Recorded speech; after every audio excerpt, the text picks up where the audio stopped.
join us in the Pledge of Allegiance?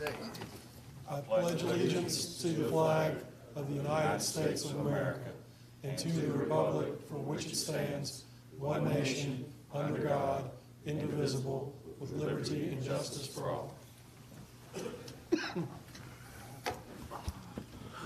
Welcome, everybody. We'll get started with our meeting tonight. First item on the agenda is the approval of the minutes. We have minutes from February the 14th, February the 28th, and March the 14th. Are there any changes, corrections, or to any of those minutes? No? All right. If not, those minutes are approved as submitted. We'll move to the report of the town manager, Mr. Warner. Thank you, Mayor Black, members of council. I just wanted to thank everyone who came out for the informational meetings on Phase 2 that we held here on Thursday and Saturday. Grateful for the opportunity to exchange information. I will say I actually learned quite a bit, and I appreciate that, and got to meet some new neighbors I hadn't met before, so just wanted to thank everyone for their time and patience with that effort. And that concludes my report. All right. Any questions or Mr. Warner? No? Okay. Appearances before council. Is anybody signed up to speak tonight? Okay. Nobody? Council comments. Bruce, we'll start with you.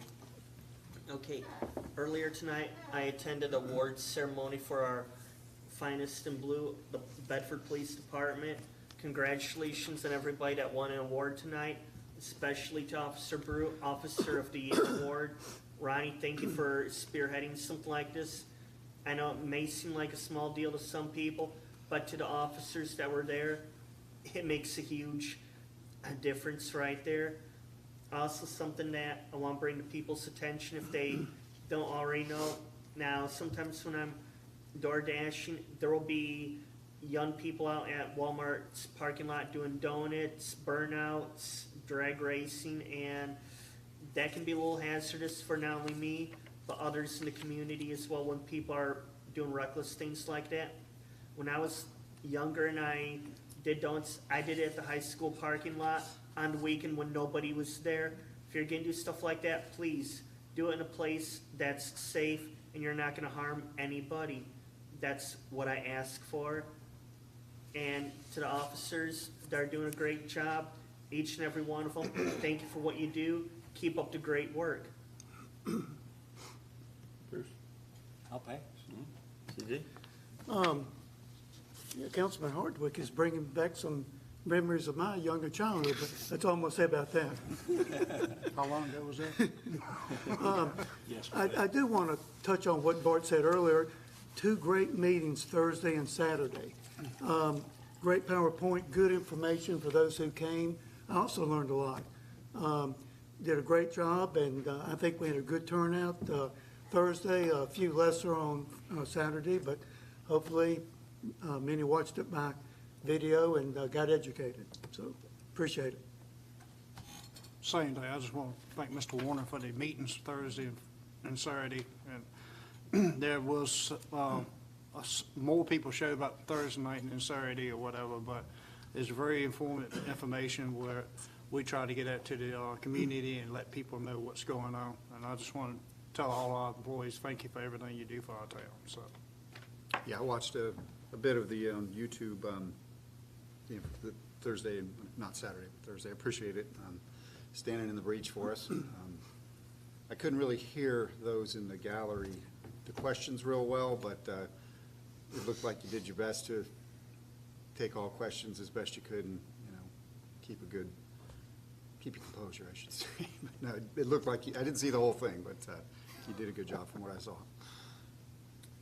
Yeah, I watched a little bit of it. I did not watch a whole lot of it, but I wasn't worried because we knew Bart had it under control. Right. We appreciate you. What I want to say is something maybe a little different and off track, but it's something that we need to look into. I don't know if any of you paid attention to TV about the shooting in Nashville, the 3 kids that were shot. All I'm asking you to do, those of you that's got grandchildren or children that's in school, talk to the school board, school administration, and have them to reevaluate the security in our schools. The SROs are doing their job. They're coming through, they're looking, but the school security is lacking.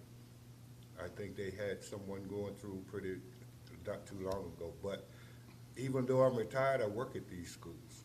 And I know that there are doors that don't shut. There are windows that are left open. I just ask you to ask your school board to take another look at the schools. Now, I don't want to pinpoint any schools, but there's one school definitely needs to have a security evaluation, and that's Susie G. Gibson. Because that school, every classroom in that school, if there was a gunman in that school, each classroom would become a tomb. We talked about it. I talked about it when I worked there. Nobody paid any attention to it. I even took them, showed them what I was talking about. We need to get our schools secure. So if you have any kids, or whether you don't, talk to the school board and tell them, or the school administration, and say, look, we need to take another look at our schools. Because the way things are happening, and God forbid, it's not if things are gonna happen, it's when they're gonna happen. Thank you. And I'll follow up and echo everybody's comments. I attended the meeting on Thursday night. Unfortunately, a family matter had me out of town on Saturday, but like I said, it was a very good presentation by Mr. Warner. Covered all the facts on the boundary adjustment, and there were some good things that came out of that, some things that we may have to look at, some changes and some questions that were brought up. So like anything, it's a work in progress, and so I thought there were some good comments, and you know, I appreciate those citizens coming out and asking questions and learning about the boundary adjustment and where it all came from and where it's going and that kind of stuff. So once again, Bart, you did a really good job with that, and we appreciate you standing up there and doing that for us. So thank you on that. Revision, let's see, I don't think we've had any council committees since the last meeting. Couple revisions to the agenda, and I just would like to get you all's consensus to do this. The first item the second item under new business, the termination of the Edmond Street Park lease. Just to let everybody know, Bart has had a good conversation today with Dr. Bergen.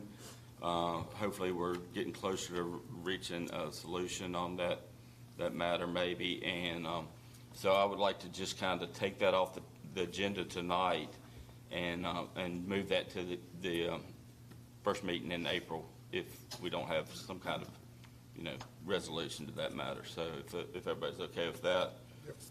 Then the second, the other changes, we need to add two. Let me make sure, are we still having the closed, so we also need to remove the closed session under section 223711A5 on the discussion concerning a prospective industry. So we need to remove that closed session tonight.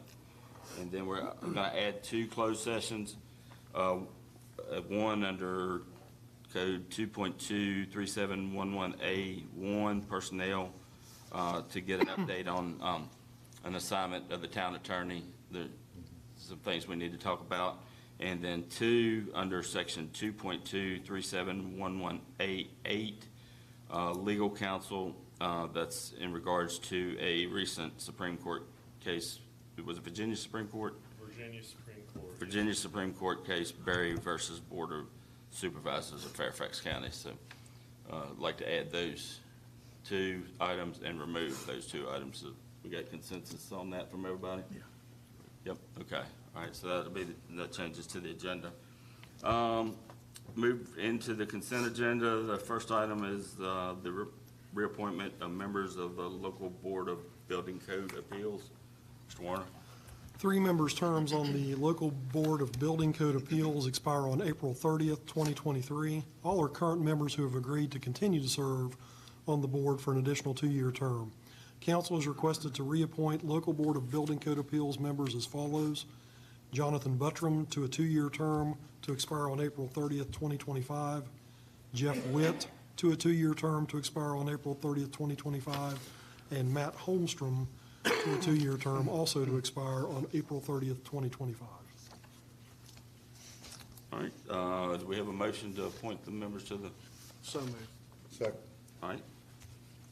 Okay, question. Jason? Mhm. Is there any way we could go down list I know they're probably gonna get approved, but what about do them individually real quick? If we could do that instead of all at once? You'd rather vote on each one individually? Absolutely. All right, so, I think it's a simple motion. I think we just vote all through them, just be done with it one time. Okay. That would be my, did you have any Okay. questions or this discussion? So, I mean, if you have any questions on any of them or want to know any more about? Yeah, okay, so, yeah, I think we're pretty much good, but I wanted to see what y'all thought about doing them individually, but we could do them all at once. Okay. All right, so we have a motion, we have a second. Any other discussion? Everybody know these individuals and their experience? You may not know any of them and what they do. Okay, they're all extremely qualified. So, anyway, go ahead and roll call. Mr. Carson? Aye. Mr. Haley? Aye. Mr. Hartwick? Aye. Mr. Johansson? Aye. Mr. Showen? Aye. Mr. Stanley? Aye. Mayor Black? Aye. Motion carries with 7 ayes. All right, moving into, the new business. First item is discussion of the ARPA funds, the Bedford Regional Water Authority. We've got Mr. Key here, Ms. English, and, board members, Russ Manzel, Mike Moldenaire. So thank you all for coming and welcome, and, I think Brian's got, a little bit of a presentation to kind of talk about, the ARPA projects that we've kind of agreed to and where we stand and what we need to try to talk about. Mr. Key? Thank you, Mayor.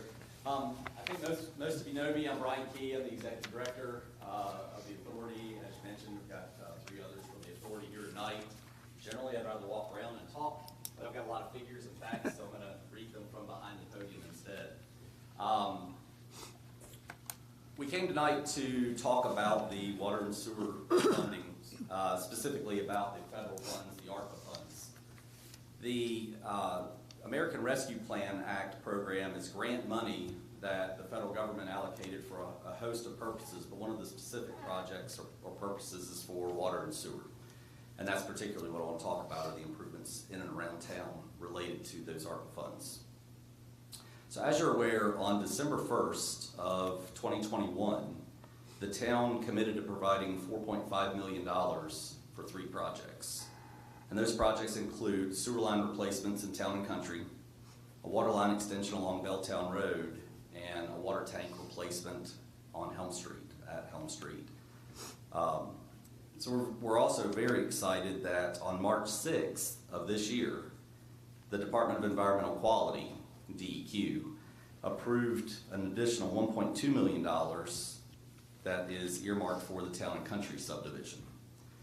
So the authority applied for a total of $15 million of that sewage collection system grant, which is the SCS program that's allocated by DEQ. And that was broken into a number of different projects. DEQ only approved half of one of the projects that we requested. So the funding request was for $2.4 million for Town and Country, and they approved half of that, which $1.2 million isn't quite the 15, but they only had $70 million to work with throughout the state. And so the fact that we got 1.2 out of the number of localities in the state, if you do that math, we actually ended up in pretty good shape with that $1.2 million. The combination of the $4.5 million that the town allocated and the $1.2 million that DEQ allocated, all of those funds are needed to complete those 3 projects. It's not in addition to, it's not double funding. The projects combined for those 3 that I indicated will take every bit of the 4.5 and the 1.2 and an additional $700,000 from the authority's funds. So the 4.5 and the 1.2 are federal funds that get allocated through the state or through the town. The $700,000 comes from our customer base, so that's local money that's also being committed. So we definitely have skin in the game. We definitely have money that we're putting towards the project. We're not asking for the town to overfund or for DEQ to overfund. The Town and Country subdivision, it's currently under construction, and that project cost is $2.377 for the construction. Engineering was $79,000, so the total project cost is $2.46 million. We didn't receive those bid prices until September 14th of 2022. So there would have been no way for you to know exactly what that cost would have been when you allocated the $2 million as part of the 4.5 million total. So there would have been no way to know what that total project cost was. And we knew that when we requested the funds. We knew that we would have some balancing between the three projects. The Helm Street tank was originally planned by the city before the authority was established. And at that time, it was thought that they could renovate the tank instead of replace the tank. And so the city had a price tag of $200,000 to fix that site. When we hired engineers to come and evaluate the tank, they found that the concrete walls were significantly deteriorated.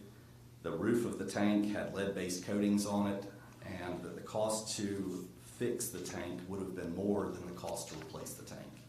And at that time, we had a cost estimate of about $2 million to do the work, and that was the request to you through part of the 4.5 funding to replace that. That was back in 2021. Since then, prices have gone up tremendously. Steel costs are almost double. Everything seems like it's costing significantly more than it did before. The increase in cost, we have not bid that project yet. We're a little bit more than 60% design. The agreement that we have stated that we would report back when we had the 60% design, and we did that to the administration and informed them that the project cost was going to be more. It's not 2, it's now 3.5. The last project, the Belltown Road, as Bart mentioned at the last meeting, that's under bid right now. We have a bid opening on Thursday. We're hoping that it doesn't come in at twice the project cost. That project was estimated to be about $500,000, and our hope is with engineering design, we're hoping that the construction cost will be around $450,000, but we'll find that out on Thursday. Without both the town's appropriations and DEQ's appropriations, unless other outside funding becomes available, it'll be impossible to fund these three projects without taking on additional debt service. Additional debt service means additional rate increases in order to cover that debt service. We have very little reserve funds available to spend on projects such as these, and our capital improvement project is already extremely overburdened. We have identified over $80 million worth of projects to construct, and this year we have $700,000 available to put towards our capital improvement funds. We just can't afford to do this project if we don't have those funds available from both the town through ARPA and through the SCS through DEQ. We'll have to take on additional debt in order to do that. It won't be from reserves. So therefore, the authority is committed to proceeding using the terms of the existing agreement to spend the $4.5 million on those three projects, and also to use the $1.2 million from the state in order to complete the projects, and then be able to get to the point where we can use some of our reserves to cover the balance of that and have all three of the projects completed. Having watched the video from March 14th, a few weeks ago, I understand there were a few questions and a couple comments about the ARPA funding, so I'm going to try to address those, and then if I miss anything else, if you don't mind asking me, if I can't, hopefully one of my three colleagues can answer that. One of the questions was, I don't think that any of us knew that applying for a $1.2 million grant, that we were applying for a $1.2 million grant when you approved the $2 million. Well, that's absolutely true. It couldn't be any other way, because we didn't apply for the money from DEQ until December of 2022, and you all allocated the $4.5 million in 2021. So there'd be no way that you would have known that, because we didn't know that. We didn't even find out that the SCS funding was available until August of 2022. It wasn't on the radar. DEQ didn't know they had that money available until August of 2022. That was when they sent the emails, August 10th. They sent the email to all of the localities in the state saying, if you'd like to apply for funding, this is it. So when we asked for the ARPA funds, we didn't know that the SCS program was available either. When we made that application, we notified the town. In fact, Mary wrote a supporting letter for the town to say that you were in support of those projects, the $15 million projects. And in the application, it specifically pointed out with Town and Country that it would be to support the funding that was already applied for and approved by the town. So from the beginning of that project, we were hoping that we would get some additional funds. Now again, we applied for $15 million.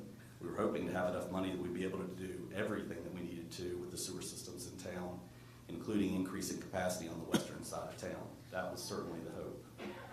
We just didn't get it all. We only got half of one of the projects that we asked for. So that wasn't something that surprised us that we were going to be requesting. We were a little surprised that we get half of one of the projects, but it still is $1.2 million that we very much need that. One of the questions was, we knew this was a $2.4 million project, and we agreed to fund our $2 million.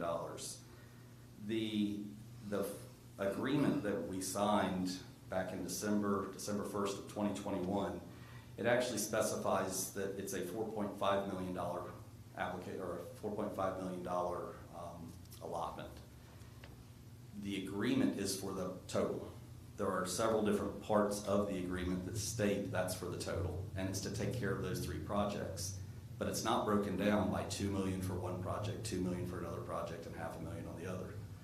Those $3 amounts were how we got to the total, but the agreement absolutely was created with the flexibility to use the funds across the three projects, because we didn't know at the time. There were estimates. There were only engineering estimates. We didn't have bid prices. So the entire agreement is stated that way. And that's why I made the request, or I made the statement to Bart that we were planning to proceed with accepting the funds from DEQ and proceed with the Helm Street project and the Town and Country project per the terms of the existing agreement. So really what I'm stating is we really don't need board action in order to proceed and continue to do the three projects that you all wanted done with the $4.5 million that you gave us to do those projects. The Helm Street project, well, let me back up. One of the questions was there a deadline to spend this ARPA funds? The answer to that is yes, there is. December 31st of 2024 is when we have to have the projects committed, which basically means under contract. We need to have an agreement or a construction contract by December 31st of 2024. So we've got about another year and 7 months now, 8 months to finish the design and get it to bid. Then we have to have the money spent by December 31st of 2026. So we've got a couple more years to actually get the project built after it's designed and bid. The Helm Street tank project, as I mentioned earlier, it's not over budget yet because we haven't bid it, but the engineering estimate is more than the amount that was included as a budget item in the ARPA agreement. So if we have to build that project, we need that tank. It's crucial for supplying the water into town. It's also helpful for the booster station that lets the water go to the other service areas in both Forest and at the lake. But its primary purpose is having the fire suppression flow that's necessary to serve the town. It's necessary to have that in the system, and we've got to get it back online. So we will build that project, regardless of whether we have to take on debt service to do that or whether we have to seek other sources of funding. It's a crucial project, and we need to do it. One of the statements was that you didn't feel like you had enough information when making decisions with the authority, and that you didn't realize that we had applied for the $1.2 million grant. We've got a timeline that kind of breaks down when those notices were made, but we've had that in multiple email messages, and we put a newsletter out every week that is included. We sent Bart a copy of that newsletter called the Weekly Update, and then Mayor Black's also included in that. We've mentioned that in that SWAY report. It's a weekly update on multiple bases, on multiple occasions. And And again, Mary did provide a letter to support the 3 projects, so we thought that we had done a good job at making sure that you all were informed, but apparently we didn't. Somehow that message got missed. But again, part of I think the confusion is just on the timelines. When you approved the ARPA funds, we didn't know that we'd have DEQ money even available, even possible to apply for. We also didn't know at the time of the agreement that we would have, we didn't know the exact cost estimates. We didn't know what the construction cost was gonna be, and that's because we hadn't bid the projects. With the tank, we hadn't even gotten 5% of the design done at the time that we requested the ARPA funds. So we didn't know that it would be $3.6 million.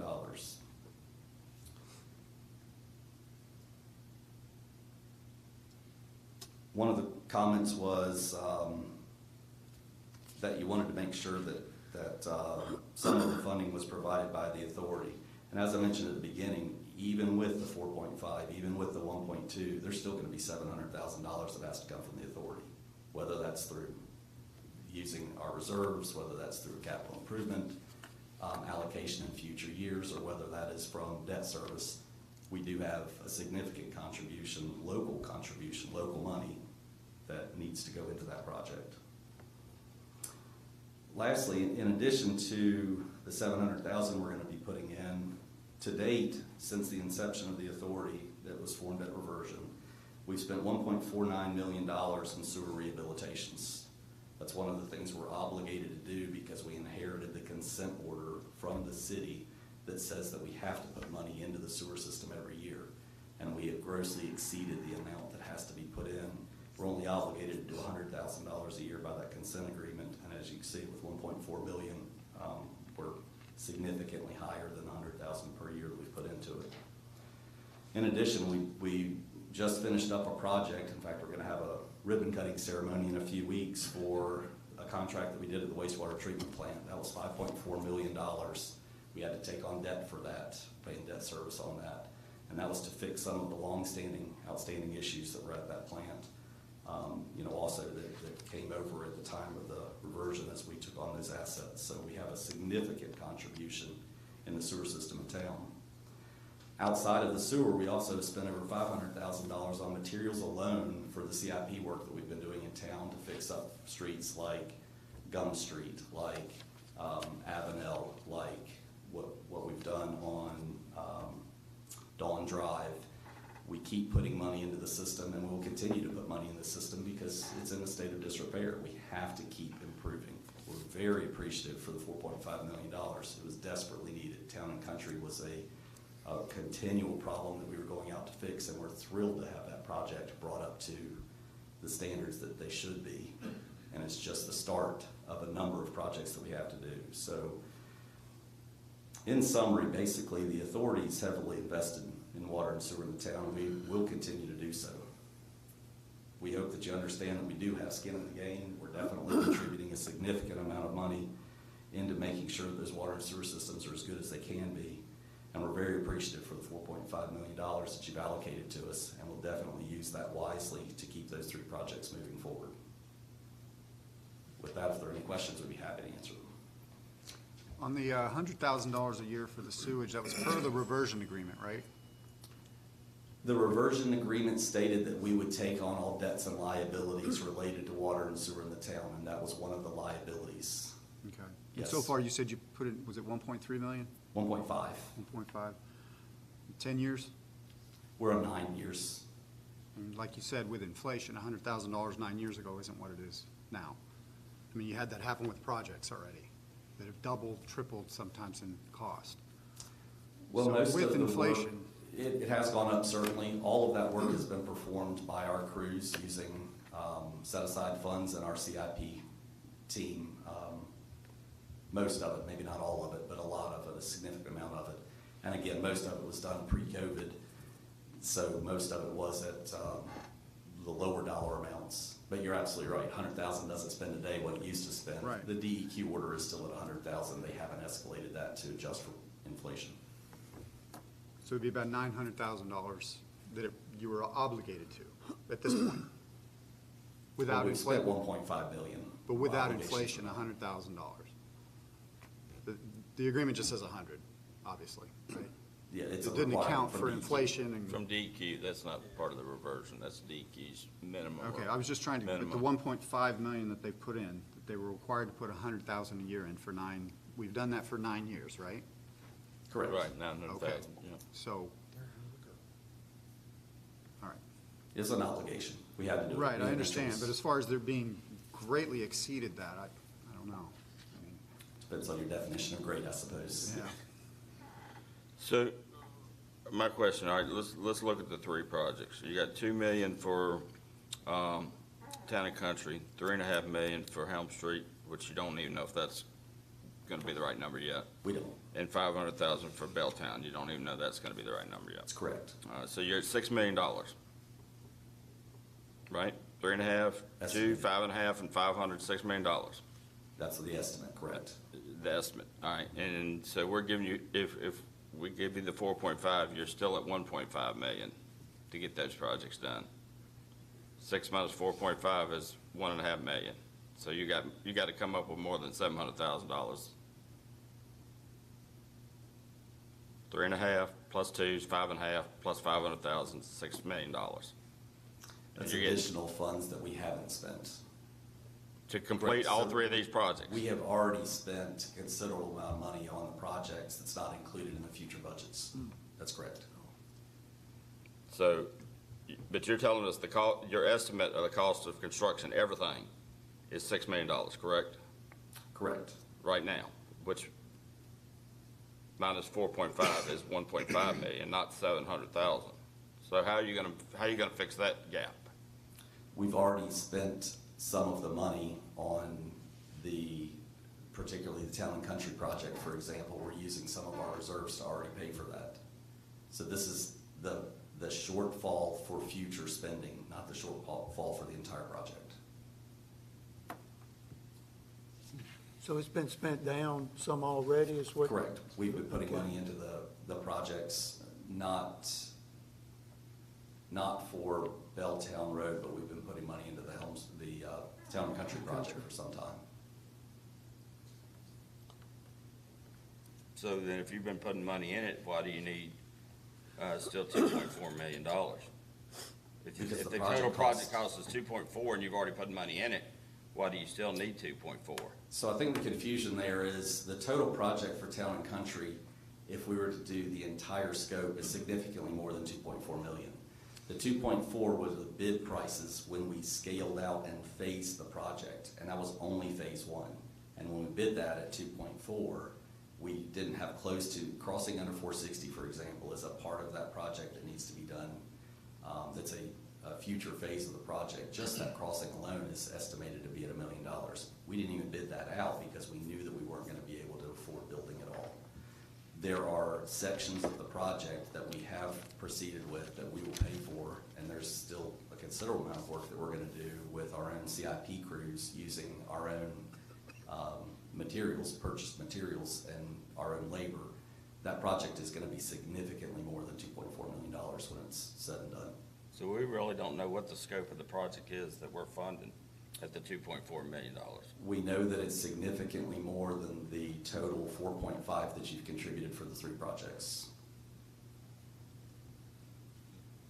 And we're not asking for additional funds from the city, or from the town. We're only Appreciate asking that. for the 4.5 that you've already allocated. Appreciate that. There was nothing from the county, right, with their ARPA funds. It The was all county has bond. not provided us with any ARPA funds. That's correct. But this will benefit them. I mean, it's not just the town. Well, the town is part of the county, so. But as far as what you're able to, how you're able to serve the entire county, this will help. All three of the projects will help county residents because town residents are county residents. Right, but even beyond the borders of the town. Well, sure, you take the tank and a portion of that, a small portion, but a portion of that tank does benefit the pump station, which can serve all three service areas, forest, lakes, and town. There's no question. But Town and Country is in the county right now, correct? Correct. At what phase, you said that you'd done one phase, so how many phases is this project gonna be, like 4 or 5 phases, or? When you throw the water into it as well, you're talking about nearly a dozen phases. It's a big subdivision. We took a large chunk of it with this first bite. But the water line, as an example, it's gonna take a significant amount of time to get to where the water's replaced in town and country, as well as the finishing parts of the sewer, the pieces that we removed from the contract because we knew that we couldn't afford it. Okay, Brian, have you reached out to the federal government to try and get grants through the federal program? Because I know they want to improve infrastructure and things like that. Have you reached out to them? Have you reached out to Morgan or anyone like that to see what you could get for help? We have reached out to the state, and the state gave us $1.2 million. Yes, sir. What about the national level, the federal government? Have you reached to them? You know, I just came back from a conference talking about this very issue. In the past, the federal government would provide roughly 28% of the cost to extend services and replace water and sewer projects. Currently, that is more like 0.5% that they put into infrastructure. The federal government isn't in the business of funding water and sewer systems anymore. There aren't programs available unless you are in low to moderate income areas and specifically targeting hardship situations to fund those projects. We've attempted many times in the past, and this ARPA funding that came about through the CARES program, through the as a result of COVID, has been a godsend for a number of communities, and we feel like it has been for us as well. But there aren't large pots of money available for communities like ours. Brian, Good question. when will you have the bids back on Helm Street, do you think? 4 months away from that. Rhonda, do you have an estimate on that? In fall. Late fall, okay. So, and Belltown will be this Thursday. And you're Correct. under contract on Town and Country. You're under contract. Correct. Yes, it's under construction right now. So can we get, once this Thursday comes in and you got a bid there, I mean, I'm trying to understand the numbers here. I mean, it's, you know, you told us it was gonna be 2.4 million to build this project. We don't know on Helm Street yet. So, I mean, I'm concerned that we're not gonna get all three of these projects done. We will. We will get the 3 projects done. I wanna know how that's gonna happen though. How, I mean, you're We'll gonna. take on the funding that's necessary, whether that's through Right. debt service or through that's capital, depending on how much money we still need to take on. But the Mr. 3 projects will Lockby, be does done. our agreement spell that out that they will commit to, these 3 projects will be done? The agreement does provide that those 3 projects will be done. It does allow you to, as Mr. Key says, it does allow you to reallocate funds among those 3 projects. Okay, Based upon. so it was- Based upon the 80% designs when he gets the good data in. Well, he hopefully had pretty good data coming in. We do. The phrase that's in the contract says the total cost of all projects approved as determined by the consulting engineer shall not exceed the grant amount set forth in section 1, which is 4.5 million. Nowhere in the agreement does it say that you even have to reallocate between projects. What you gave us was 4.5 million, period. So we didn't specify the It's not amounts per per project, project. is that correct? It is not per project. Well, insofar as you did have to approve the 80% budget for each of those projects, I think that probably you would have to reallocate. Okay. I just want to make sure I'm understanding, you know, our side, you know, too. You've authorized us to proceed with all 3 projects already. Right. You've already told us we ask at the 60% stage, I do we know. have approval to move forward? You've authorized us to spend 4.5 million. And that's our intent, is to use the money on the projects that you've indicated Okay. in addition to the 1.2 million, and we will cover the balance of it to finish those 3 projects. That's our commitment to you, is to do what you ask us to do. Okay. Build 3 I projects. just want to make sure we've got that covered, that. It's all in the agreement, yes, sir. That these 3 projects are going to get done, you know, that's the key. Within that timeframe. Right. Correct. Our board is committed to that. Is it bad? Now, I think you made it very clear, you all are going to get it done. That's We what are we're in the committed. business to do. We are water and sewer, and we will get it done. We always do. Right. Brian, this might be a little bit off of this, but we get questioned a lot about this, and the issues come up as far as connection fee costs, and it actually driving some business away. Will this help that? It does not. It helps to keep it from going up more. It does not lower it. As far If as we did not have this funding, then it would have to be borne by our customer base, because that's the only source of income that we have. When we don't get grants, when we don't get ARPA funds, it has to be borne by our customers. The fact that you contributed the 4.5 kept those rates from going up. The county approved $1.5 million, not ARPA funds, but $1.5 million for the forest sewer system. That kept our sewer connection fees lower because they allocated that 1.5. So the county does contribute. They didn't with ARPA funds, but they do contribute in the overall cost of the system, which keeps our user rates down. So yes, it did keep them down. It won't lower them from their current status. Is there any possibility, I know they didn't spend all their ARPA funds, is there any possibility you're gonna get any of that before the end of the day? We're still hoping, but we don't have any commitments. And if you did, where would your thoughts be to spend that? The ARPA funds are required to be spent on projects that were designed after a certain date and can be completed by a certain date.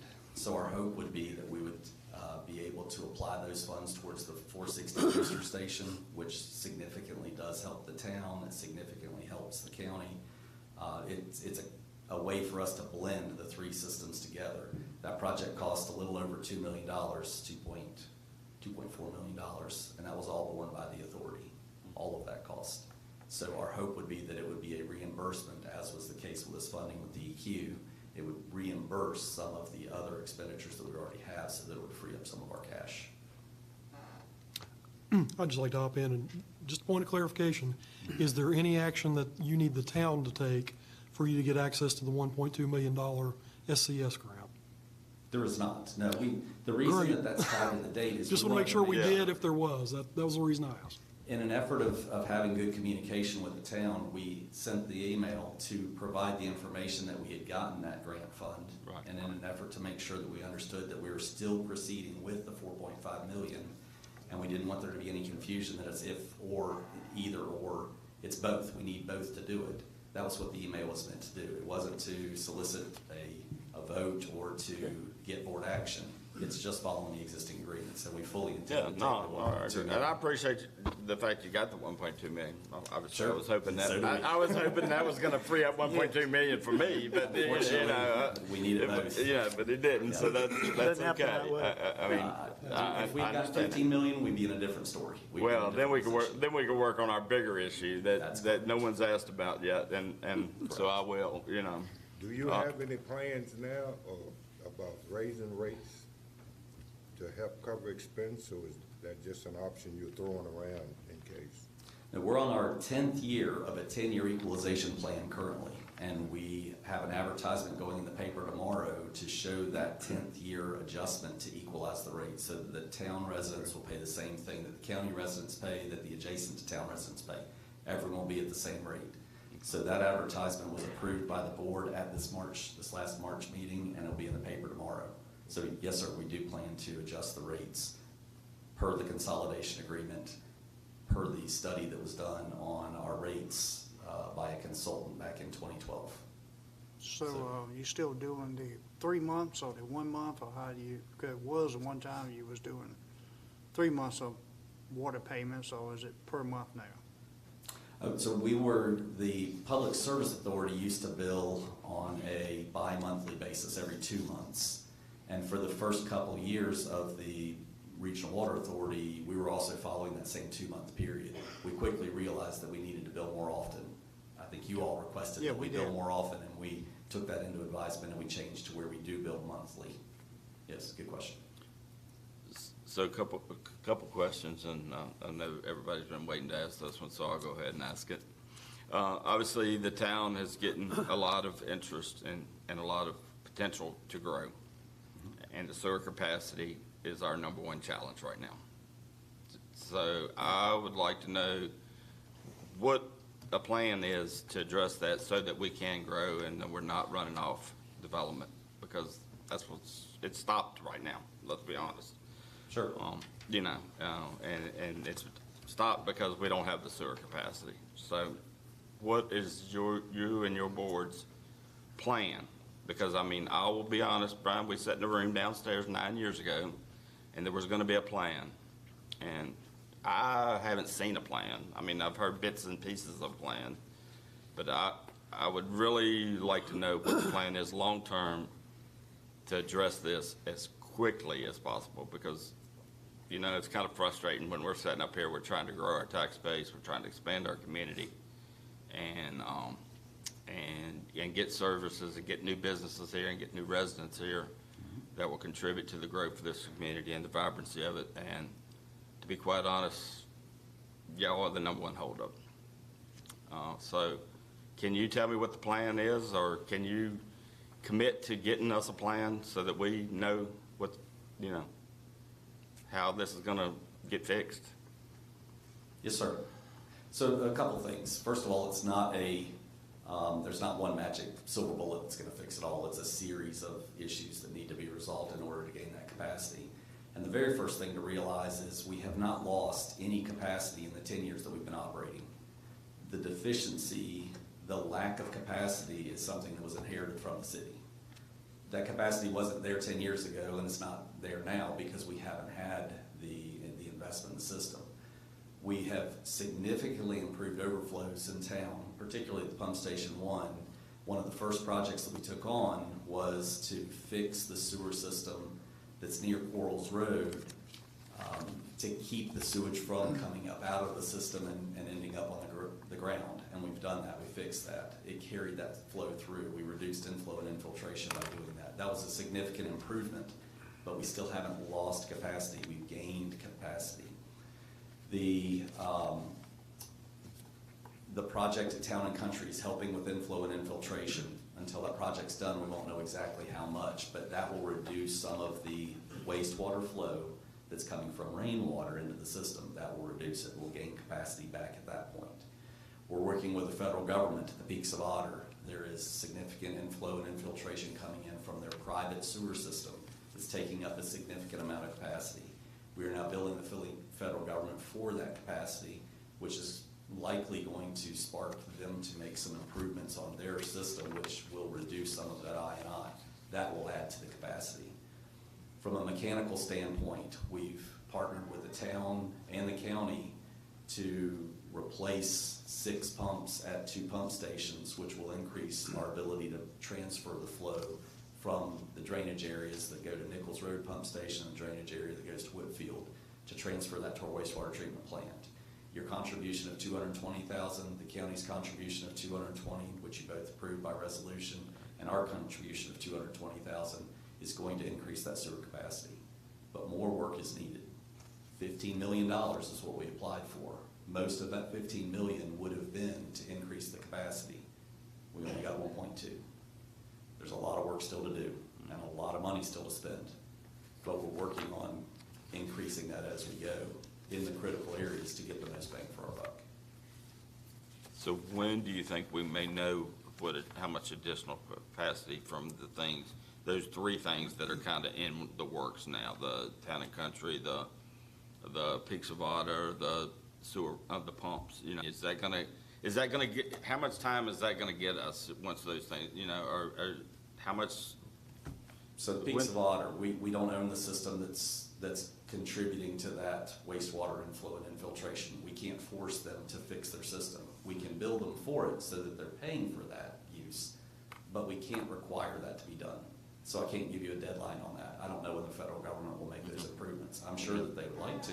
I'm sure that it's in the community's best interest and their best interest, but I can't commit anything to a deadline on that.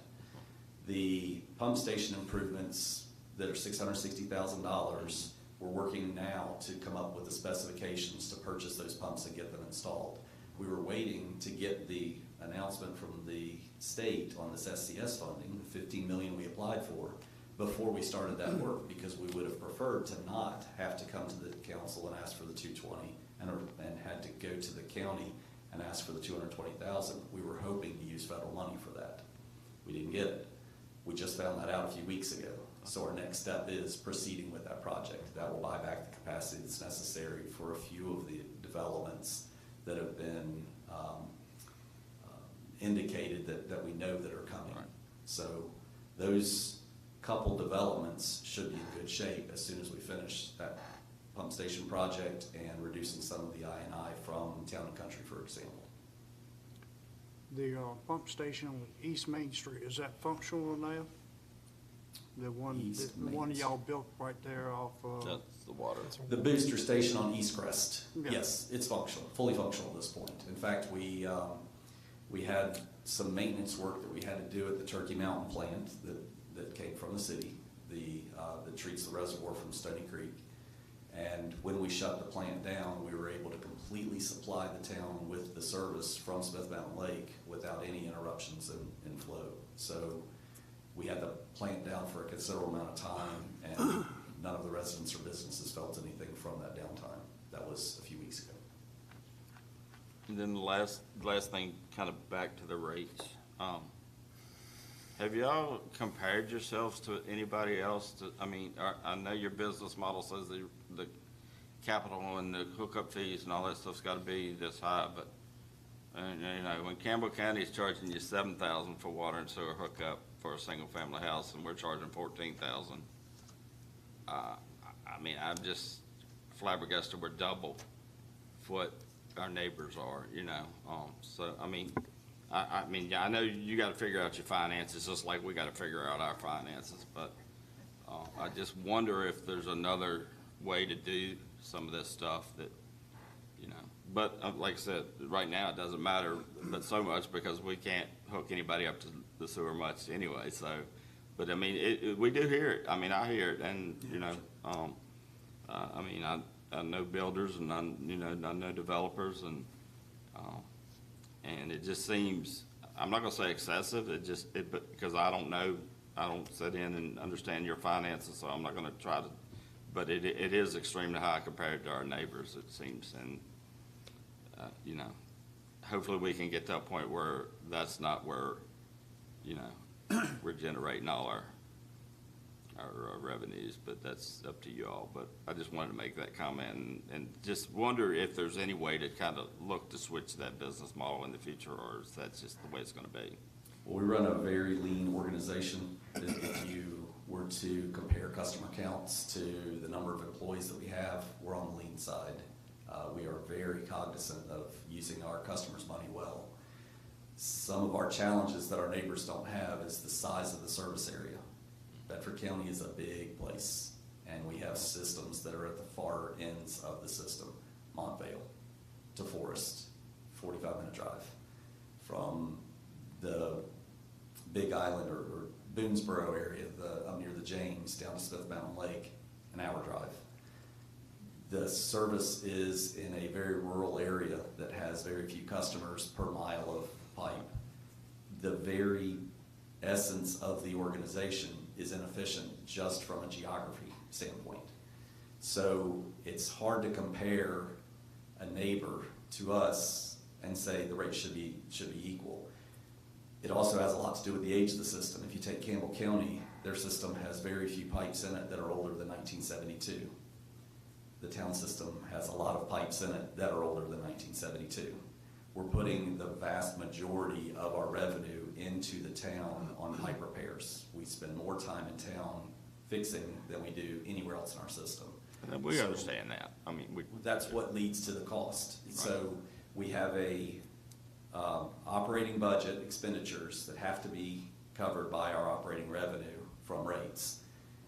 The only three places that we can have for revenue on a regular basis are from our customers, from town council, or from the board of supervisors. We don't get regular funding from the town. We don't get regular funding from the county. They want us to be, and have said, and I imagine that you all would like for us to be completely self-sufficient, and that makes sense. We're an enterprise account, and we're okay with that. But the only way that we can cover our expenses is through billing. Now, you can slice that many different ways. You could have no capital fees, not charge anything when a customer comes and connects, and put it all on the existing customers. Or you could put it all on the new connections and greatly discount the existing customers. What we've chosen to do is a balance of the two and base it on what some of the neighboring localities charge and what the American Water Works Association recommends as a charge. and that the increase as the meter size gets larger is directly proportional to the increase in demand that you get for the larger pipe. So if you buy a larger meter, you're gonna pay more for that. But we are very cognizant of trying to keep the rate low on the small side as much as we can. Right. Now, I'll say this, for a small connection, a regular residential connection pays $5,000 for water. You can't drill a well for $5,000. You can't drill a well for $7,000. I've heard the going rate right now, post-COVID, is somewhere in the $8,500 range for a fairly shallow well. Our connection charge on the sewer side is $6,000. You can't build a drain field for $6,000. You can't build it for $8,000. If you have good soils, you'll be lucky around the $10,000 range. So while our connection fees might seem high because it's a significant amount of money to put out, it's lower than if you were to live in a remote area in the county that didn't have the services available, because you pay for an $8,000 well. You pay for a $10,000 drain field. You'd be $18,000 in at the beginning of the construction of a project. So yes, our rates are significant. $5,000 is not a little amount of money. $6,000 is not a small amount of money. And neither is drilling a well, neither is a drain field. And we keep that in mind when we don't adjust those rates, because we know that that is something that is a pressure point for developers, and we know that that's a pressure point for people building homes. We try to keep those rates in a reasonable range and also not tax our existing customers. So we are very aware of that issue. We're very cognizant of the fact that we want to be as low a cost as we possibly can, but we have to generate enough revenue to cover our expenses.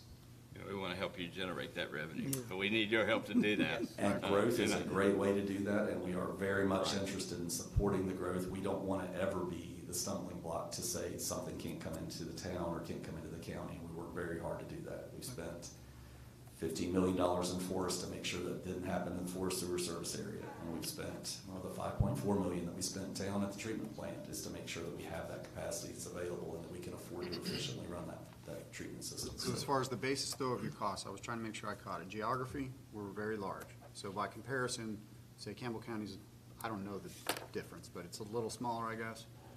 And it's more densely populated in those service areas. We're not only large, we're large and rural. And when you're rural and large, you have miles of pipe that touch very few customers. You mentioned there's a body that recommends prices though. What was that? American Water Works Association has recommended rate setting structures. I've got a nice manual that they produce each year that sits on my desk that explains that methodology. That's one of the bases of your fee structure. It's the national basis on how you set your rates. It takes into account location though. Obviously, New York City is going to be more expensive than Bedford. It's the multiplier that is recommended by American Water Works Association. You set your first rate, your lowest rate, based on your needs in your area, and then you take that multiplier based on demand to set the larger meter sizes. That's the AWWA's standard. Is it your understanding that as far as other localities or jurisdictions around us do get additional resources from the local government, like say in Campbell County? I don't know if Campbell County has a separate water authority or if it's run through the county. I don't know. They do have a separate water authority. The city of Lynchburg is a department. In the Roanoke area, it's a separate water authority. But they do receive funding from their locality when they're doing expansions, for example, capital expansions. In addition to the rates, the ratepayers pay. That's correct. Brian, I have a question. I'm sitting here listening, and my mind tends to think in terms of a timeline to get things done. Okay. And I was on council in 2013, Phase 1 reversion, so I'm familiar with the processes and so forth that went on, discussions back and forth with the county. And just to cut to the chase, the county and what would become Bedford Regional Water Authority knew exactly what they were getting in the lines that you all were inheriting. So what I'm getting at, I hear capacity, hear old piping and all that. Why was there, or maybe there wasn't, I don't know about it, a 5, 10, 15-year plan to replace all that when things were much cheaper? I mean, I know pipes are going bad now. I'd probably, heaven forbid, some terracotta pipe still there. I don't know. Probably is. But nonetheless, when things were cheaper, if it had been maybe a 5-year plan to replace some of it when a lot of things you're talking about were much cheaper than, even labor. So I don't mean to throw a curve, I'm having a difficult time wrapping my hands around this capacity thing when if things had been addressed sooner, maybe we wouldn't be here where we are. I don't know. So a couple comments on that. First of all, when the evaluation was performed by the consulting engineer, that was a very high-level study to say, is it possible to combine the two water providers, the PSA and the city's utility department? Right. They looked at vertical assets. They went and visited pump stations, they looked at treatment plants, and they looked for significant deficiencies. And a few of those were identified, and a few of those have been taken care of, again, through projects like that $5.4 million sewage treatment plant upgrade. They did not look at horizontal assets. They didn't evaluate anything in the town or the county looking at pipes. They didn't identify age. There were no records to easily go to, an asset management system, a GIS system. There weren't any places that you could push a button and get a printout that says what needed to be done. It was all in the heads of employees. It was all on paper in multiple file cabinets. Right. Because that process, that evaluation was done over a several month period, not several year period, they had to ignore the horizontal assets. So on day one, July 1 of 2013, when the authority was established, we had no idea what the pipes were like in the town. So we couldn't assess them. We couldn't come up with a plan on how we were going to place them. Furthermore, it was years into the running, and in fact, we're still finding things. We found out a few months ago that there was a pressure reducing valve in town that we didn't have any idea existed. We had no records of it. It wasn't in a GIS. We didn't even have the paperwork on it. And we stumbled across it, and then we were able to receive the documentation on it. We're still finding today, almost 10 years later, we're still finding surprises about what's in the town. So we are, and again, even knowing those things, we don't have the financial ability to go in and fix it all at once. It's going to take us many years, 20 plus years, to even make a dent in getting all of the systems replaced that need to be. But we're working on it. We're working diligently on it. We're making progress on it. But it's going to take some time. It's not going to be something that we'll see in the next 5 years. No, I wasn't being critical, but I knew back then that some of that was discussed. Now, Not horizontal. The It wasn't. piping and all that, None of it. I know it was mentioned with the Board of Supervisors, but again, if there were no documentation where to find it and all that, that's the problem. I mean, it's no different than electrical lines and all that, so. Right. We received a line file from GIS that showed where roughly the lines were. Yeah, That's it. No age, no condition, no criticality. But you There knew were how old the records. town was, and you knew kind of when they went in. I mean, I had terracotta in my backyard. I mean, We knew that there would be problems. We knew there would be challenges, and we're working on those challenges. Yes, we're working to improve those. With your help, with the ARPA funds, we're working to improve those. yeah, Any other, from the county. yeah. I appreciate it. anybody got any other questions? Now, this has also been brought to my attention. Now, some people out in the county that have well water are talking about how the water authority's gonna be hooking up to their property. Now, if somebody wants to keep their well water, are they gonna be able to do that? So we have a mandatory connection policy that's required because of our debt service with the Virginia Resource Authority. That policy states that if someone has an existing source of water, whether that be a spring or a well, hand dug, drilled, they can continue to use that until it fails. Once it's failed, they have to connect to a water line if it's adjacent to the property. If they happen to be 2 properties away from it, they can drill another well. They don't have to pay for an extension of the line to get to their property.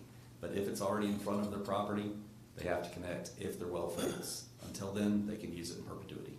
All right. Any other? One last thing, and I know we've asked a lot of tough questions, and it's been a good conversation, and I think we need to do more of this, really. So I don't know if we need to have a round table where we all kind of just, get a little deeper in the weeds. But one last thing, too, before I want to thank Rhonda and Brian recently. We had a little glitch on an economic development thing, and communicating was a way to get it solved, and, you know, so I want to publicly thank you all for that, you know, because like I said, that's the key. I mean, we understand you got a problem. You understand we've got a problem. Absolutely. You know, that, so, now we got to figure out between all of us is how we start fixing it faster than many years. That's our goal too. You know, so, anyway, I appreciate it, but I did want to just end with that thank you all for that help on, that call I made, so appreciate that. Absolutely. Good communications is critical to the success of any organization, any community, and we are absolutely open to communicating in any way, shape, or form, whether that be quarterly meetings, whether that be coming before the council on a So, regular basis. I know you all do meet with the county, like a subcommittee quarterly. Yes, sir. I think that might be a good thing, at least to start at this level, maybe. You get with Bart and, you know, we can appoint a couple committee members here or something, just to have a little more regular communication, so that we're not having these, you know, gaps and stuff, Sure. you know, that maybe we don't hear about, but that's out there, so. We would absolutely welcome that. I Yes. think that would be a good start, maybe. Do y'all agree with that? Good idea. All right, so that's our step one goal, okay? We'll make it happen. All right, thanks, Brian, I appreciate We it. appreciate Thank you it. for coming. Thank as you, well. guys, Thank you. for coming, appreciate it. All right. So, like I said, item 2, we've taken off, so item 3, resolution authorizing advertisement for competitive bids for the letting of one more franchises for the use of public streets and public places of the town for a term of more than 5 years. Got it? I got it. Okay. Mr. Mayor, this was, so Zytel LLC is a company that provides fiber optic broadband. They are based right in this area, and they have been building out substantial fiber in the county under the Virginia Telecommunications Initiative program. They've also requested to move into town limits, and in order to begin providing service within the town, they need to have a franchise that defines the terms and conditions under which they can use the town streets and rights of way. In order for us to grant someone a franchise, we have to, for more than 5 years, we need to put that out to bid. What I would suggest as a sort of a general thing right here is that we put this out to bid, and if more than one person comes in and wants one, you may want to consider awarding it to more than one person. However, because we've had Zytel come in, we've had preliminary negotiations, their attorney is comfortable with the agreement that we've drafted and provided to them for review. That we move forward with advertising this for competitive bids and have that unsealing. Ms. Anderson, when was the unsealing going to be? The 25th of April. At that point, you would unseal their bid, which is, of course, this, as well as any other bids that we received in order to do that. Now, I'm sure that you're asking yourself 2 questions, the first of which is, does this include electrical poles? And the answer is no, it does not. This covers streets and rights of way. It covers the terms and conditions of access to streets and rights of way, the terms of getting permits to use those things, the terms of what designs they have to submit to the town engineer in order to make sure that everything goes square, so that the town engineer and DW can make sure that everything is going to be put back together the way it's supposed to be, the bonding for all of that construction, and so on and so forth. It does not control the pole attachments. That would be a separate agreement negotiated between John and them. I assume John would probably bring me into that negotiation at some point, but yeah, that would be a separate agreement. This would probably only apply if it's going to be underground, would you say? Correct. They do need a franchise, actually, in order to use the air above town streets, but yes, even even then, if they were using aerial fiber, which they probably would use that in town, within town limits for pretty substantial stretches, they would need to have an agreement with the town electric department to do that. Right. The other question you're probably asking yourself is how would we recover the additional cost of having an additional person using our rights of way, digging it up, et cetera, et cetera. Marking it up with their 811 locates. And actually, there is a process which we have never put in place in the town, although I believe that almost every locality in the state that runs its own streets and roads does this. It's called the rights of way use fee, and it is a fee for every connection that a telecommunications provider has within a locality. And we've actually never charged it. We've never charged it to Shentel, to my knowledge. And what that fee is calculated by VDOT every year. VDOT goes through and figures out what's the average cost of,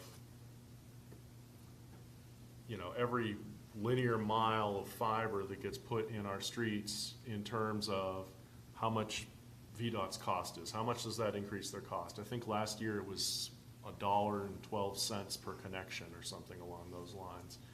But in order to have that, we've also proposed, which will come before you on the 25th as well, that we put in place a rights of way use fee. Zytel was actually shocked that we didn't already have that ordinance in place because they pay that to VDOT in the county. Right. So, and certainly I know Ann and I revised the one in the town of Vinton 2 or 3 years ago, which Shentel also pays. So would it be Shentel, would it be phone, Verizon, phone, cable, internet? Shentel provides their telephone and their internet through the same infrastructure that they have from cable TV. Yeah, but like a phone, like Verizon or whoever, I mean, It would apply to them too, so. Applies to anybody providing communications infrastructure using the public rights of way. Wow. Right now, we don't charge a fee. We were not able to find one in the code. As far as Ms. Cantrell and I were aware, we weren't charging a fee for it. All right. But it is standard. VDOT requires it of everybody, and to my knowledge, every municipality that I've ever known about has it.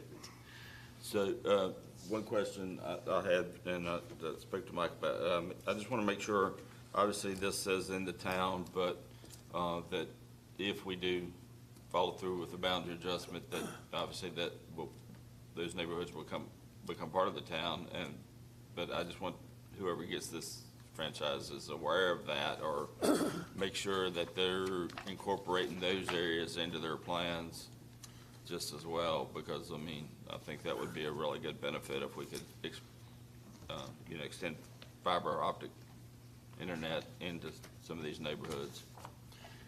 Yes, all of those, the franchise would automatically extend to the areas of the town that would be brought in upon the boundary adjustment. There was one other thing I forgot to mention, which is that they had offered to build out service to this municipal building, the public works building, the engineering building, the electric department, the IT department, and the fire department, and the future police department. Once those are put into place and once they actually have the service coming through there, just like anybody else, it doesn't actually cost very much to add one new connection. And so we would just be one new connection on the way by, and as part of the agreement for having this franchise, the right to use our streets, the right to be involved in, basically digging up our streets, using up our permitting tech's time to go out and do all the reviews and everything, they were willing to make that offer to have internet provided at those buildings without cost. You just need the resolution authorizing advertisement at this point, too. Yeah. Correct. That's all we're looking at now. I just am presenting it so that you all know what we're getting at. Okay. Previously, was Shentel had the last one we had? No, they've got a cable. their franchise agreement is cable. Who's the last one we, That we don't have, We I never don't had? believe we have one, no. We don't have a maybe that's why we don't have franchise. a fee. Could be. We do now, we will. Pretty cut and dry. Okay. They just need to, for advertising. We just need a motion, to Make a motion. authorize the advertisement. I make a motion that we authorize the advertisement of the accepted bid for the letting of one or more franchises for the use of public streets and public places of the town for the term more than 5 years. So we got Second. Motion and a second. Any other questions, discussions? I think this is a great added benefit down the road, hopefully, for our citizens. I think this is a good thing. So, anyway, Mr. Haley? Aye. Mr. Hartwick? Aye. Mr. Johansson? Aye. Mr. Schoen? Aye. Mr. Stanley? Aye. Mr. Carson? Aye. Mayor Black? aye. Motion carries with 7 ayes.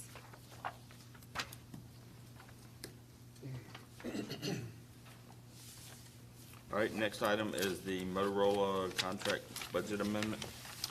The Town of Bedford has agreed to a contract with Bedford County for shared Motorola services, which is advantageous to both parties through cost sharing. In order to upgrade the town's radios, the town will need to pay 12.5% of the upfront costs of the contract, which amounts to $125,000. Due to revenue replacement from the American Rescue Plan Act, the town has available budget in the police department compensation line item to be moved over to the capital project fund. Tonight, Town Council is requested to approve the below budget amendment, which will appropriate budget to the general ledger accounts as follows. An increase in the revenue line item identified as transfer in to general fund, $125,000, and a corresponding increase in expenditures in the line items identified as radios of $125,000, transfer to general capital projects of $125,000. There would also be a corresponding decrease in expenditure in the line item identified as compensation within the police department budget of $125,000. All right, do we have a motion? So moved. Second. Questions, discussion? Well, you know I got one. Was this a recent ARPA? Yeah. Like, this wasn't part of our original, This is part of our what? total See, tranche that we made green. So, Is that right the way? so the radios, is this police, fire, public works, every, or is it just? I think it's all emergency It's, services. it's everybody? All right. So obviously, 12.5%, we're looking at $1 million contract, is that I roughly? think our costs, Is that round out about 40,000 a year. ongoing? Okay, so this, is this committing us out in future budget years up to, is it up to that, am I close on the number, or, Ann? Yeah, so it's $125,000 lump sum payment to get the radios, and then there's an annual service agreement. Okay. Gives them a $40,000. And that's ongoing for whatever? Be an operating There's cost. not, okay. And that's built into next year's budget and planned, okay, all right. I just want to make sure that wasn't something new that we were, another kind of capital expense we were looking at in outlying years, but it's more of an operating expense than a capital, okay, all right, okay.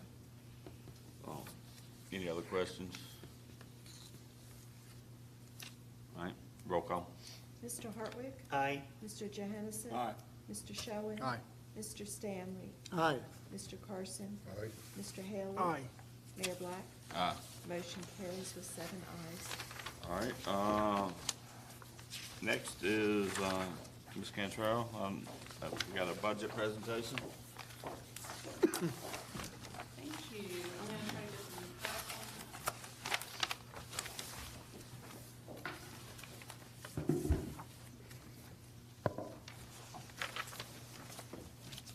on.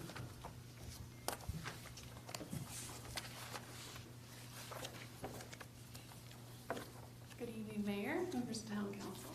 It's my pleasure to present to you tonight the high level of what is in the proposed budget that you should have received last week. I know there's many line items and several pages, so this is going to be a very high level, and then hopefully we'll go into more detail at our April work session. All right, so the first question is probably what is included in our fiscal year 24 budget? What is the guidance that staff used? And so one of the things that we talked about is promoting the town as an attractive place to live and do business through economic development and redevelopment. We also want to continually examine our current policy and fee structure, make sure that we're fiscally responsible. We also talked about phase 2 boundary adjustment. This is a big change for us in the upcoming budget. We are also talking about the plan for the loss of the $750,000 that we received from the county through the reversion agreement. And then we're also talking about an investment in employees through a new compensation plan implementation. So I know there's been a lot of questions on what is the revenue projection from this phase 2 boundary adjustment. And so we've actually pulled the assessment data from fiscal year 23 on a parcel basis. On the personal property basis, it's really a guess. We don't know the exact value of these vehicles over $20,000, so we can take an average of what our town citizens pay and apply it to the citizen population of the county. So real estate and personal property combined is $451,140, with $50,000 of that being an estimate for personal property. The refuse collection fees, our original budget was $200,000 that we put in this budget. But I did want to note that as of the latest data, we need to reduce this down to $145,800 as new revenue. We originally thought that the 608 parcels would almost all be developed, but only 486 new accounts will result from this phase 2 boundary adjustment. The population increase is going to be, we're thinking closer to 1,000, and then the area increase is 608 tax parcels that would be added. And real quick, that 451,000, is that based on the 29 cent or the 31 That's a cent? 29-cent tax rate, yes, sir. Okay, all right.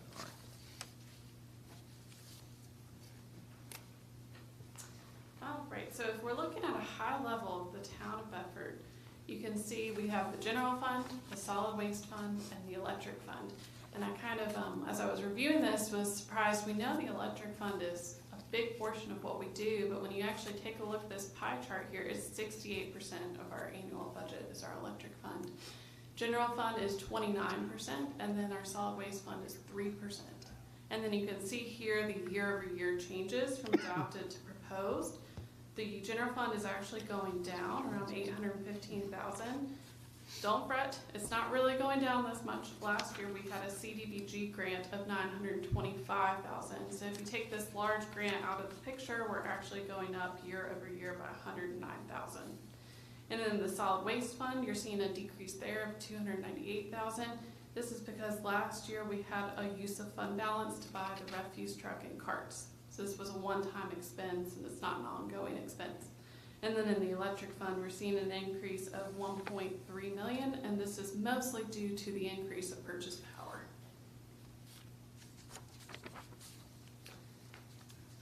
So another chart I thought might be helpful is taking a look at all of our revenues across the different funds and how it breaks out. So you can see general taxes is a portion of what we do, not the largest. Electric is still the largest at $23.6 million. Other local taxes at $2.8 million. Our other revenues are at $2.5 million. State and federal aid is at $2.2 million, and then refuse charges at $1.1 million. So the total town revenue is at $35 million. And we're going to go into a little bit more further detail as we get along on each fund. Expenditure summary, this is the same thing looking across the town. So actually our largest expense is operating. This is strange for local governments. Most local governments, the largest expense is personnel. So I did some quick looking at this, and our purchase power is $15 million of this cost. So if you did back out that $15 million, personnel would be your #1 category. And one thing to note, there was a couple last minute changes on this chart. So if it looks slightly different than the numbers that you have in your printout, we had to change some of our contingency and personnel costs because we got the updated numbers from Bursa on our workers' comp premium, and it did go up slightly. So So we had to move it out of those line items and up to personnel. So how much did that drop? Okay, so that contingency on the general fund dropped some. It was closer to around 230 some, and Okay. it went down to 203. Okay, so And this then is they- updated in the package. Yeah, I think the total column may not have been updated. Oh, okay, all right. Yeah.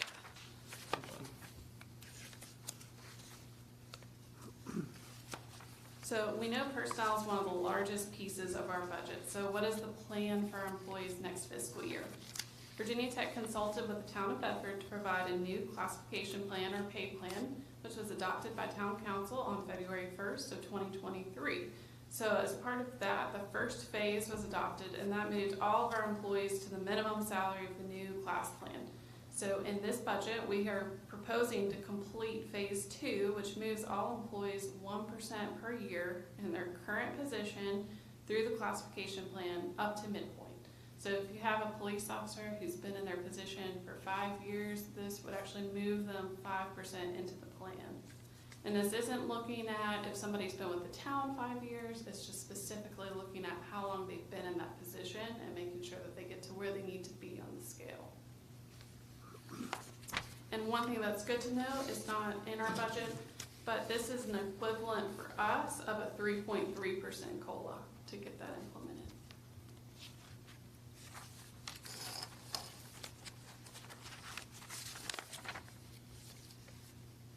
All right, so this chart will probably make a little bit more sense if I flip between the next one and this one. If you look here at the multiple fiscal year position summary, you'll see that in fiscal year 22, we had 99 funded positions. And then in last year, in fiscal year 23, we had 93 positions. There was a couple of vacancies that were missed during that budget process, and those positions were not funded. And normally, we're not at full staff, so it hasn't been a hindrance to our budget this year. However, next year, we did put those positions back in and make sure that we allocated everything where it needed to be. So, to make it very clear, here are the changes. So these are the new positions from last year to this year. Refuse has 2 new positions, and this is for the phase 2 boundary. The rest of these 5 below are vacancies that we're now proposing to fill. One thing I wanted to state is this cost right here is not the salary cost for these positions. It's the total cost to the town to hire the employees. So this is salary, FICA, VRS, group life insurance, health insurance, workers' comp insurance. A good figure to think about is benefits are 35 to 40% on top of the salary figure. So, and on the electric, I know we were trying to get some data from competing or neighboring electric utilities. Is that, did we get that one? And is that kind of reflected in this to see if, because I know that pay classifications struggled a little bit to, We did, and what the market indicated is the minimums and the midpoints we are in line with. Okay. We will have to revisit the maximums for grades in electric based on the market data, but to meet the initial implementation we're proposing of the pay plan, it is reflected. okay, all right, thanks. So in total, we'll actually reach 100 budgeted positions this year, which I think is the first time since the town was a city that we've hit that 100 mark. Is that full staff? Yes, Assuming we can fill them all, yeah. Okay. correct. We're up to the task. We'll do our best. Taking a look at the general fund budget for next year, we have 10.1 million roughly in the budget. And so I wanted to show you in this pie chart what makes up our revenue sources. And so you'll see it's not totally clear, but that orange section right there, that's actually the largest section. This is other local taxes.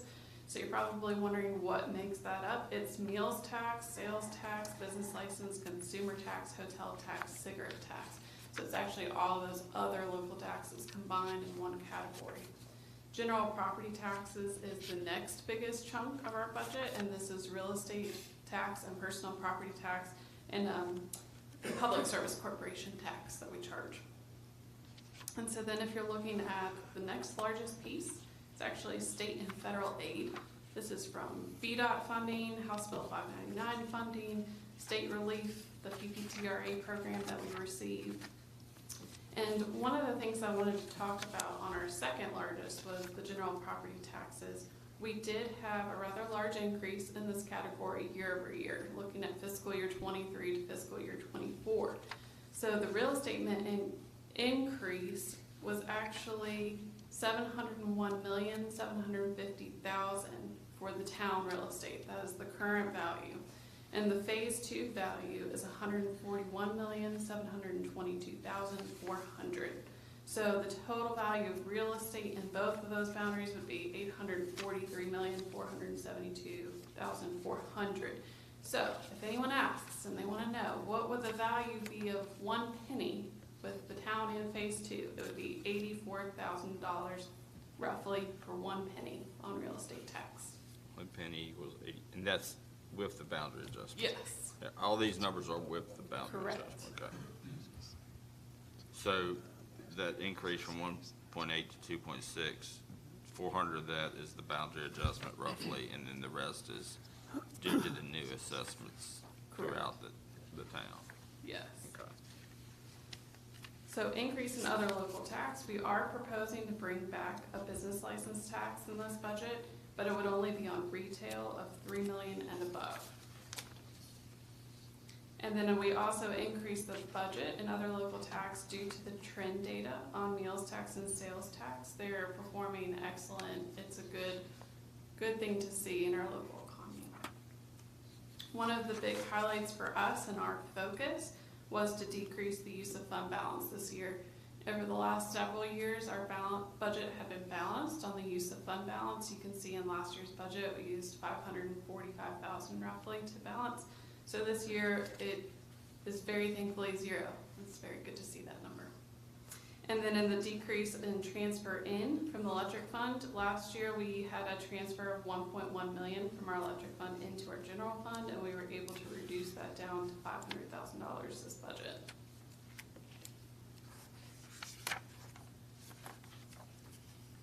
If we flip over and take a look at expenditures, not surprising, the largest expense in our general fund is personnel at 53%.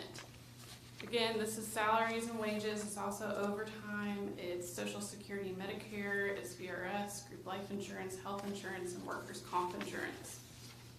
One thing to note, our VRS is very expensive compared to other local governments, and our current rate is 21.48%. So whatever our employee's salary is, 21.48% is the amount that we pay for VRS. Is there anything long-term we can do to help that situation? I wish there was. I think it's an actuarial value. So I mean, every 2 years we get an actuarial report and they tell us what that percent is. It looks at how much our current employees that are retired are drawing on it, what's the future outlay of those payments, and it also looks at our current employees and what the future outlay of those payments are, combines the two, and then it also subtracts out what we currently have as assets, and then they get that percentage that we pay per employee. My and control estimate on it is that when we went from a city to a town, we had less employees now, and so we're paying for more people with less base. And so I think that's why our rate is so high. It's almost like if you had more people drawing on Social Security and less people paying in. That's how I would equate it. The other thing is operating expense here. That includes maintenance, supplies, contract services, leases, anything like that. Debt, that's our third largest expense, and it's all set to retire in 2026. And then contingency, this is additional revenues or over expenses. This is available to council for appropriation or to be set aside to address unknown expenses. Transfers, this is meals tax transfer funding to the Economic Development Authority. And then capital, this is one-time expensive projects. And that debt, that includes what the water authority pays, correct? Is that 886, that's not all paid out of? I think that is correct. That There's is- some remaining issues that are funded from general fund. So a couple of them go in a couple of years too. Yes. Which will Yeah, help, so the help their revenue- situation as well. Yes. Okay. So some of those are not necessarily beneficial to us on our bottom line because we're getting revenue in for it. Right, We're also- it's an offset, basically. Yes. Yeah, I get that. So I just, yeah, the sooner we can get that behind us, and our balance should look better, and so will theirs, so. Definitely. And that includes town debt too, so Right. all of that All should be debt. paid off in 2026. Is that all electric debt too? I was trying, I know we were real close to being, I couldn't remember if it was believe so. 26 or 27, When I looked at our debt schedule, that was the last year I saw across all the funds. all the funds, okay. Good to know. All right, so this is normally everybody's favorite. How much cash do we have in the bank? What's our unassigned fund balance? So as of our last audit, we had 3.9 million in unassigned fund balance. So this is prior year revenues over expenses that are available to spend on something else. Rainy day funds, savings, multiple ways that I've heard this referred to. We do have a minimum fund balance policy, and that is 25% or 3 months. So if you take our budget and you multiply that out, we have to keep a minimum of $2,529,978 on hand. So that's the floor, can't go below that. And that is part of that 3.9, or is that the 3.9 in addition to the? That's in that 3.9, so we would need to back that out to get available funding. So unassigned fund balance can be used for unanticipated revenue shortfall. So we hear the recession talked about quite a bit. Having this fund balance on hand helps keep us liquid to where we can keep paying things and we don't have to bill our customers a surprise bill.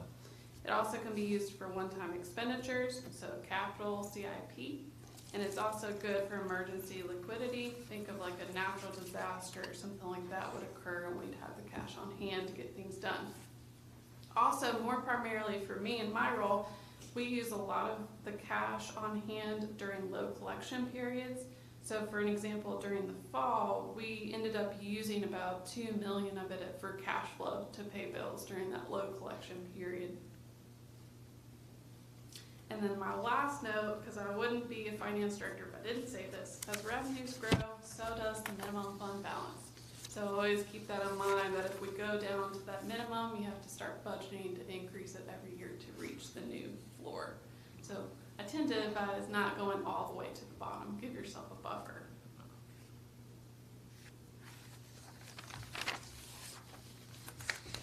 We've had several community organizations that turned in requests this year. Bart and I had several discussions, but these are not currently in the proposed budget. However, there is contingency set aside for council so that you can have the discussion on these projects and the funding that you would like to make available to them. One of the ones that's not on here, just as a reminder, we did get a verbal request from the YMCA, but they did not turn in a written request, which is why we didn't put it on this slide. Organizations have previously presented to the council, and that can also be scheduled if you would like it, or we can do it more administratively.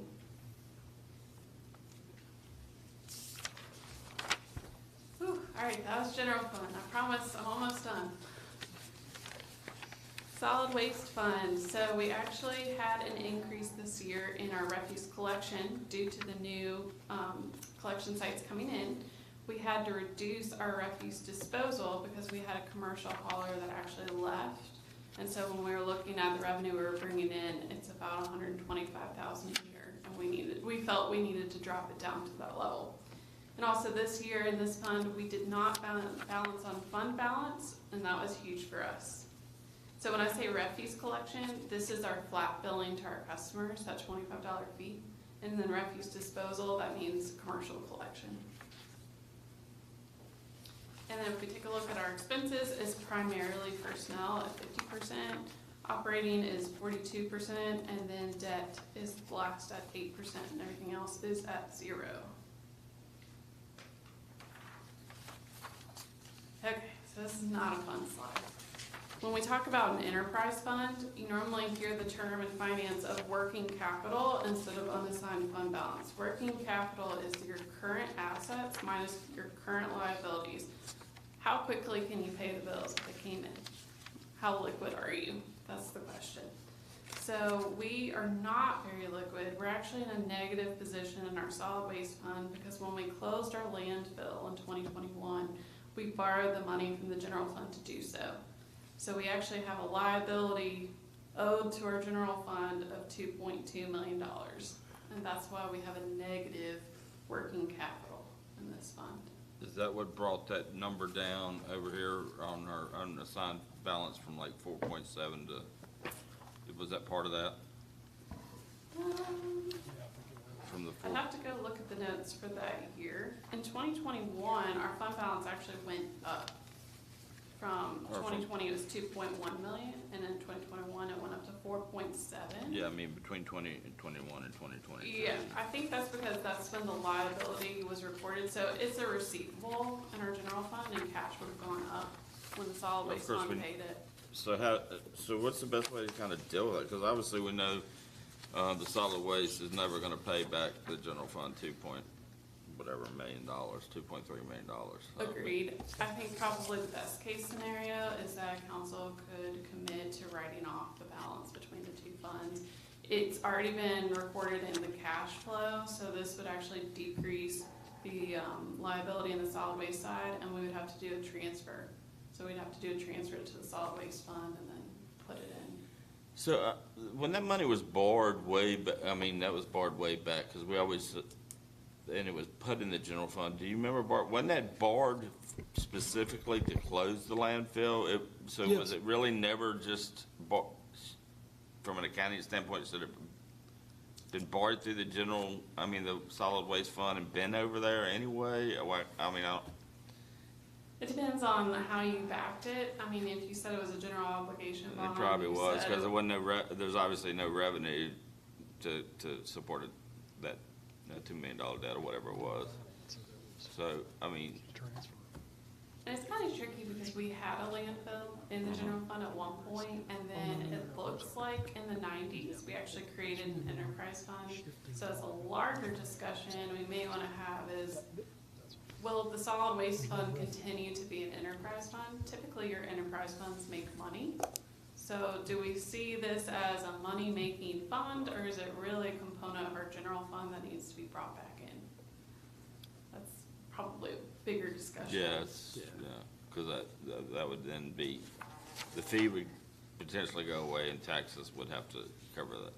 You can still charge You the can fee still in the charge the general fee, fund. okay. The main difference is how it's treated, accounting-wise, between the two. A general fund is more of a cash basis accounting than an enterprise fund.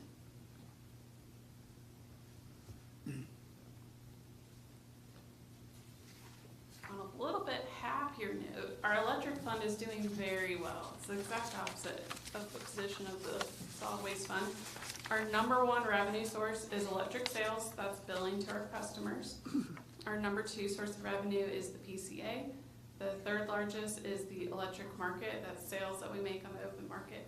Number four is not really a revenue, it's a pass-through, it's consumer utility tax, so that's what we pay to ourselves and to Bedford County. And then general revenue is interest on investments, that's number 5, and then penalties is 6, and then everything else is number 7 and other. So the total budget is right under 24 million for next year.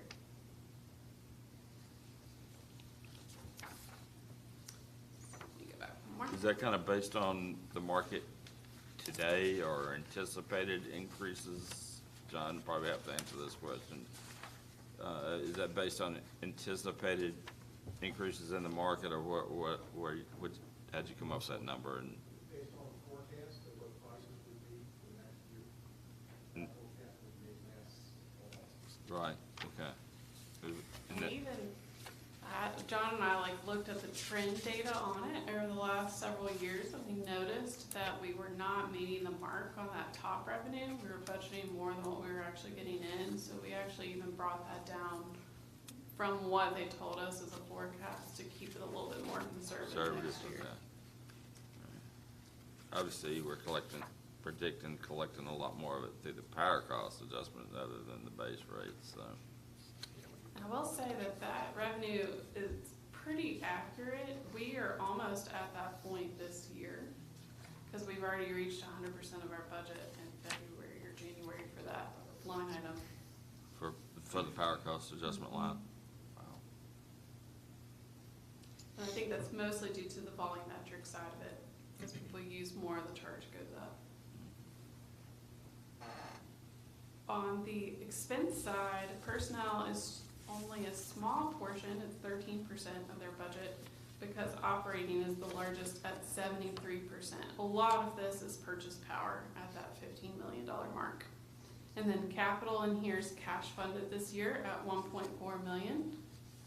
Excuse me, our debt is at just under 1.2 million. Transferred to the general fund is 500,000, and then we actually have a contingency in this fund of 160,000. And then if we're looking at working capital, that same definition, that's current assets minus current liabilities. You can see we have a very healthy amount in 2022, it's 11.2 million.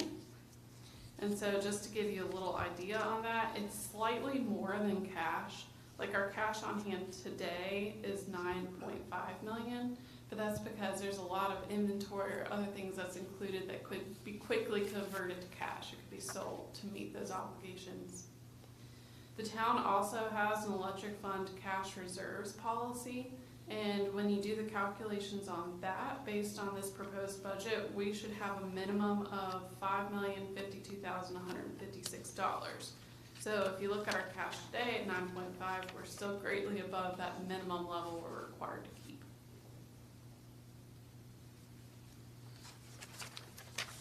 And lastly, we do have the CIP plan up here for you. There's not a lot in the general fund for next year. The 40,000 is actually just the comp plan update for next year. However, electric fund has a lot of things planned. They're getting vehicles and equipment, underground improvements, substation improvements, distribution line improvements, generator transformers, you name it. We got all of the future costs programmed in there too over the next 5 years in the projects that we see coming. And of course, next year, if you're wondering, the 10.8 million, a majority of that is the proposed police station. And then in the following year, we have some fire apparatus that is included on that. Is that two of them? Yes, The ladder truck and a new engine? correct. Okay. And that's our net cost. So the cost is more than that, but based on what we've seen, there's gonna be a contribution from the county to help decrease that cost. And that is the presentation tonight. And I want to accept any questions or comments, and also just thank you for the opportunity to present this and be in finance and enjoy the numbers, and just say thank you for that. We're also going to do a work session on the 25th. We're happy to go line by line. We're happy to do another higher level. Just any feedback that you have, I'd be glad to receive it. And then May 9th is the plan to hold the budget public hearing. And then May 23rd is the plan to hold the budget adoption. Well, I'd just like to thank y'all for all the hard work you put in this year on this budget, and because, you know, it's fixed some of my long-term kind of heartburn, I guess, you know, of using prior year funding. You know, we cut down the transfer from electric substantially, and having a contingency line, I've always liked, well, why don't we have a contingency line? Why do we always got to come in here and make a change and go grab it out of prior year reserves? So this is a good first start in your first year, and we expect more good things from you. But I mean, those three items right there in 1 year to make those changes and still be able to provide the services, even moving into, you know, this boundary adjustment. I mean, y'all got to be commended, you know, and I appreciate it. And I'm sure we'll go into it a little deeper, and we may have some more questions, but I mean, this, what I see so far, I'm happy with what you put together, so thanks. Thank you. Anybody else got any? All right? Thanks, Ann, appreciate it. So I think that's all the items on the plan agenda. So we need a motion to go into closed session under these two codes. Let me get those, and I'll read those. So, A1.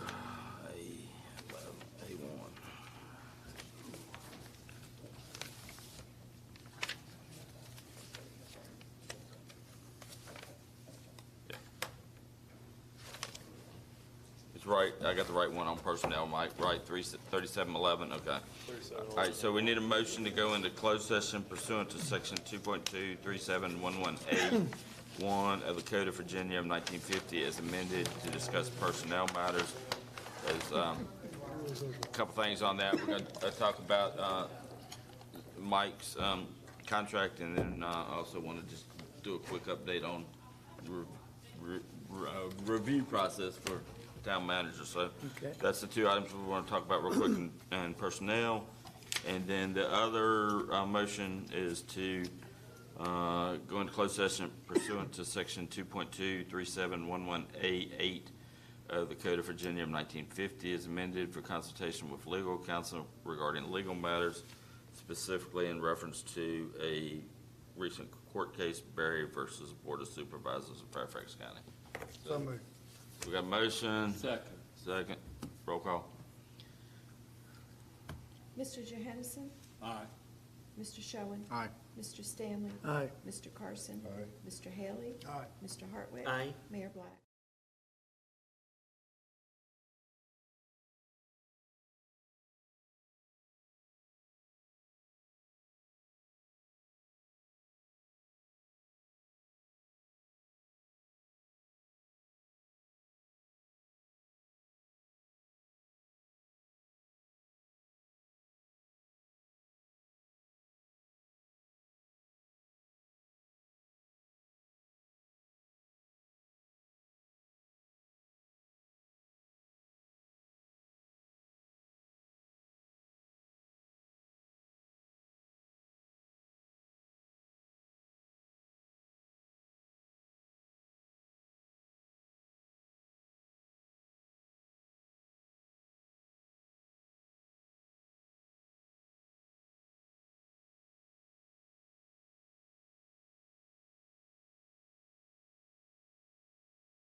Town of Bedford hereby certifies that one, only public business matters lawfully exempted from open meeting requirements by Virginia law were discussed in the closed meeting to which the certification resolution applies, and two, only such public business matters as were identified in the motion convening the closed meeting were heard, discussed, or considered by the council. So moved. A motion, got a second? Second. All right, roll call? Mr. Schoen? Aye. Mr. Stanley? Aye. Mr. Carson?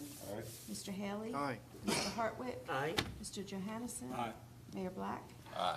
Motion carries with 7 ayes. All right, we're adjourned. Good Thank deal. y'all.